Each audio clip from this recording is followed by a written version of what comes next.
el anticristo y Asirio.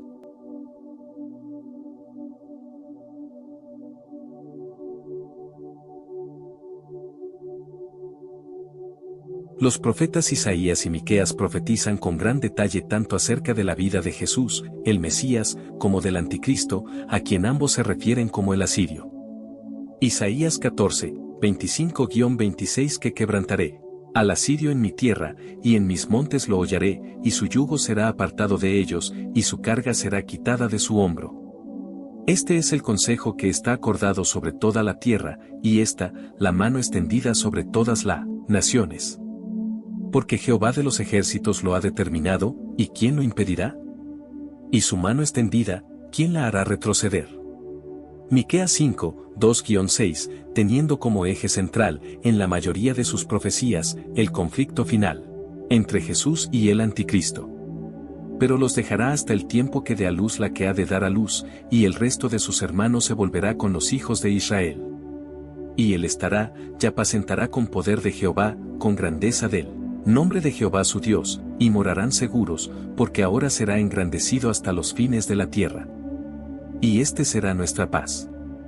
Cuando el asirio viniere a nuestra tierra, y cuando hollare nuestros palacios, entonces levantaremos contra él 7 pastores, y 8 hombres principales, y devastarán la tierra de Asiria a espada, y con sus espadas la tierra de Nimrod, y nos librará del asirio, cuando viniere contra nuestra tierra y hollare. Levantaremos contra él 7 pastores, y 8 hombres principales, y devastarán la tierra de Asiria a espada, y con sus espadas la tierra de Nimrod, y nos librará del asirio, cuando viniere contra nuestra tierra y hollare. Levantaremos contra él 7 pastores, y 8 hombres principales, y devastarán la tierra de Asiria a espada, y con sus espadas la tierra de Nimrod, y nos librará del asirio, cuando viniere contra nuestra tierra y hollare nuestros confines.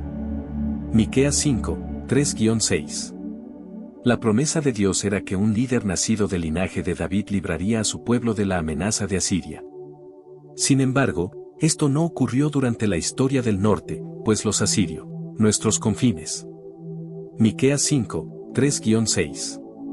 La promesa de Dios era que un líder nacido del linaje de David libraría a su pueblo de la amenaza de Asiria.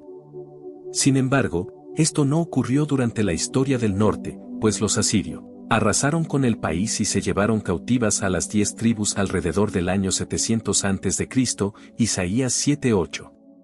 La batalla en la que el Mesías derrotaría al asirio no sería en ese tiempo, sino en el futuro. Lo anterior ha sido la razón por la que muchos escatólogos han concluido que el asirio es una clara referencia al futuro anticristo, el cual será derrotado en la segunda venida de Jesucristo. Después de las profecías del juicio contra el anticristo, hay una lista de las naciones que serán juzgadas junto con él cuando Jesús regrese. El asirio en las profecías de Isaías.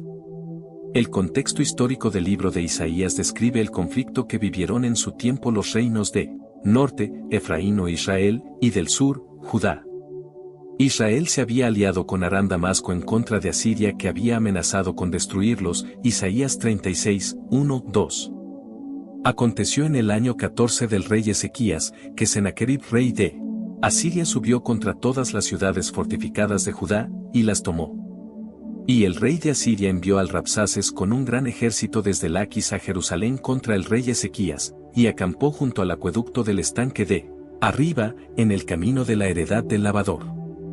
Contrariando al Señor que había llamado a su pueblo a confiar en él en lugar de temer y establecer alianzas militares con otras naciones, Isaías 37, 6-7, es sorprendente que el contexto completo de algunas de las más conocidas profecías mesiánicas en la Biblia gire en torno al tema del conflicto entre Jesucristo y el anticristo. Estas son algunas de ellas. Por tanto, el Señor mismo os dará señal. He aquí que la Virgen concebirá, y dará a luz un hijo, y llamará su nombre Emmanuel. Comerá mantequilla y miel, hasta que sepa desechar lo malo y escoger lo bueno.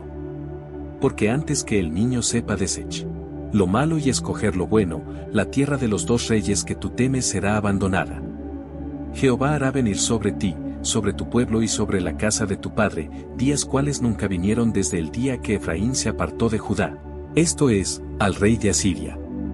Y acontecerá que aquel día silbará Jehová a la mosca que está en el fin de los ríos de Egipto, y a la abeja que está en la tierra de Asiria, y vendrán y acamparán todos en los valles desiertos, y las cavernas de las piedras, y en todos los zarzales, y en todas las matas. En aquel día el Señor raerá con navaja alquilada, con los que habitan al otro lado del río, esto es, con el rey de Asiria, cabeza y pelo de los pies. Y aun la barba también quitará. Isaías 7, 14-20. Esta fue una profecía de doble cumplimiento. En una primera instancia, se cumplió en el tiempo de Isaías, y en una segunda, en el nacimiento de Jesús refiriéndose a María. En la primera instancia, esta profecía se refiere a una mujer que dio a luz un niño llamado Emanuel, cuyo nacimiento sería una señal profética relacionada con la invasión del reino del norte por el ejército asirio. Isaías 7, 15-20. En otras palabras, cuando este niño creciera, el rey de Asiria invadiría a Israel, también llamado Efraín, hacia el año 700 AC. La descripción gráfica de que afeitará a Israel la cabeza y el vello púbico, y también la barba de los israelitas, es una clara indicación de la completa humillación y esclavitud que Dios traería a las tribus del norte a través de los asirios, a manera de juicio como consecuencia de su pecado. La profecía de Emanuel solo era la señal de que el asirio, rey de Asiria, entraría en la escena. Sin embargo, el histórico rey de Asiria es solo un tipo del anticristo, quien finalmente será el invasor de Israel. En la segunda instancia, la palabra usada para virgen no se refiere siempre a una mujer que no haya tenido relaciones sexuales, sino también a una mujer que es virgen porque no se ha casado. María era una virgen comprometida para casarse, que quedó embarazada, no de su esposo sino del Espíritu Santo, y que tuvo al niño de una manera natural. Mas no habrá siempre oscuridad para la que está ahora en angustia, tal como la aflicción que le vino en tiempo que livianamente tocaron la primera vez a la tierra de Zabulón y a la tierra de Neftalí. Pues al fin llenará de gloria el camino del mar, de aquel lado del Jordán, en Galilea de los gentiles. El pueblo que andaba en tinieblas vio gran luz, los que moraban en tierra de sombra de muerte, luz resplandeció sobre ellos. Multiplicaste la gente, y aumentaste la alegría. Se alegrarán delante de ti como se alegran en la siega, como se gozan cuando reparten despojos. Porque tú quebraste su pesado yugo, y la vara de su hombro, y el cetro de su opresor, como en el día de Madián. Porque todo calzado que lleva el guerrero en el tumulto de la batalla, y todo manto revolcado en sangre, serán quemados, pasto del fuego. Porque un niño nos es nacido, hijo nos es dado, y el principado sobre su hombro, y se llamará su nombre admirable, Consejero, Dios fuerte, Padre eterno, Príncipe de paz. Lo dilatado de su imperio y la paz no tendrán límite, sobre el trono de David y sobre su reino, disponiéndolo y confirmándolo en juicio y en justicia desde ahora y para siempre. El celo de Jehová de los ejércitos hará esto. Isaías 9, 1, 7.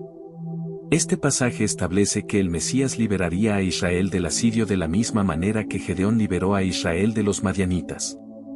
En aquel entonces, tras la derrota de Madián, los hombres de Gedeón le pidieron que él y sus descendientes los gobernara, pero él rechazó ese ofrecimiento de manera convincente, expresando que el gobierno solo le pertenecía al Señor. Jueces 8, 22-23. Sin embargo, les hizo una petición: que cada uno me dé los arcillos de su botín. Esta es una conexión muy interesante con los ejércitos islámicos de los últimos tiempos. Los arcillos, aretes, de estos ismaelitas tenían forma de luna creciente, lo cual es el símbolo del Islam. De esta manera, Isaías revela que la victoria final del Mesías sobre el asirio sería similar a la de Gedeón sobre los madianitas, ismaelitas. Al examinar esta victoria se observa a Gedeón, un tipo de Mesías Salvador despojando de sus lunas crecientes a estos reyes. La luna creciente está en todas las banderas del Islam y en todas las mezquitas. Así que, cuando Jesús regrese y derrote a los ejércitos islámicos de Anticristo, despojará todos los símbolos del Islam y la idolatría de las naciones. Otra conexión interesante, esta vez de origen lingüístico, se encuentra en la palabra usada para zarcillos y otros ornamentos similares: Sa'ar Ronim. Su uso es muy similar al de la palabra Sa'ar, con la que el Señor se refiere a Lucifer como la estrella de la mañana, Isaías 14:13. Tan solo unos versículos más adelante, el profeta Isaías revela la derrota del asirio, anticristo, en tierra de Israel, Isaías 14:25. Este es el mismo cuadro descrito en el libro de Apocalipsis, en el que Jesús aparece aplastando, como si fueran uvas, al anticristo y a sus ejércitos en las afueras de Jerusalén. Y el ángel arrojó su hoz en la tierra, y vendimió la viña de la tierra, y echó las uvas en el gran lagar de la ira de Dios. Y fue pisado el lagar fuera de la ciudad, y de lagar salió sangre hasta los frenos de los caballos, por 1600 estadios. De su boca sale una espada aguda, para herir con ella a las naciones, y él las regirá con vara de hierro, y él pisa el lagar del vino, del furor y de la ira del Dios Todopoderoso. Apocalipsis 14, 19-20, 19-15. Aun cuando en el libro de Isaías hay numerosas referencias acerca del Mesías destruyendo al asirio en la tierra de Israel, esto jamás ha ocurrido históricamente. La derrota del rey Sennacherib de Asiria nunca ocurrió en la tierra de Israel ni fue debido al Mesías, sino a un ángel del Señor segundo Ais 18-19, 2 Crónicas 32. Ay de los hijos que se apartan, dice Jehová, para tomar consejo, y no de mí, para cobijarse con cubierta, y no de mi espíritu, añadiendo pecado a pecado. Que se apartan para descender a Egipto, y no han preguntado de mi boca, para fortalecerse con la fuerza de Faraón, y poner su esperanza en la sombra de Egipto. Pero la fuerza de Faraón os cambiará en vergüenza, y el amparo en la sombra de Egipto en confusión. Isaías 30, 1-3. A través del profeta Isaías, Dios llamó a Israel a no poner su confianza en las alianzas políticas sino a confiar plenamente en él, Isaías 30, 1-3. Pero tal como en el Antiguo Testamento, el Israel del futuro también buscará alianzas, tratados políticos y falsas promesas de paz. Israel aceptará un tratado de paz propuesto por el anticristo durante 7 años, Daniel 9:27, pero después, el anticristo lo violará e invadirá toda la tierra de Israel. Y, finalmente, cuando el Señor culmine su obra redentora y de castigo sobre Israel, castigará al asirio. Pero acontecerá que después que el Señor haya acabado toda su obra en el monte de Sión y en Jerusalén, castigará el fruto de la soberbia de corazón del rey de Asiria, y la gloria de la altivez de sus ojos, porque dijo, con el poder de mi mano lo he hecho, y con mi sabiduría, porque he sido prudente, quité los territorios de los pueblos, y saqueé sus tesoros. Y derribé como valientes a los que estaban sentados. Y halló mi mano como nido las riquezas de los pueblos, y como se recogen los huevos abandonados, así me apoderé yo de toda la tierra, y no hubo quien moviese ala, ni abriese boca y graznase. Isaías 10, 12-14. Cuando el Señor haya terminado de realizar todo esto, el remanente de Israel regresará a su tierra arrepentido de su alianza con el anticristo y de sus falsas promesas, Isaías 10, 20-22. En conclusión, tanto la profecía de Emanuel, Dios con nosotros, Isaías 7, 14, como la del príncipe de paz, Isaías 9:6, revelan en su contexto la venida del Mesías para derrotar al asirio, el anticristo. Las profecías de Miqueas. Aunque la evocación de este tema en el libro de Isaías es continua, en ninguna otra parte de la Biblia el conflicto entre Jesucristo y el asirio es más claro que en el libro de Miqueas. Pero tú, Belén Efrata, pequeña para estar entre las familias de Judá, de ti me saldrá el que será Señor en Israel, y sus salidas son desde el principio, desde los días de la eternidad. Pero los dejará hasta el tiempo que dé a luz la que ha de dar a luz, y él, esto de sus hermanos se volverá con los hijos de Israel.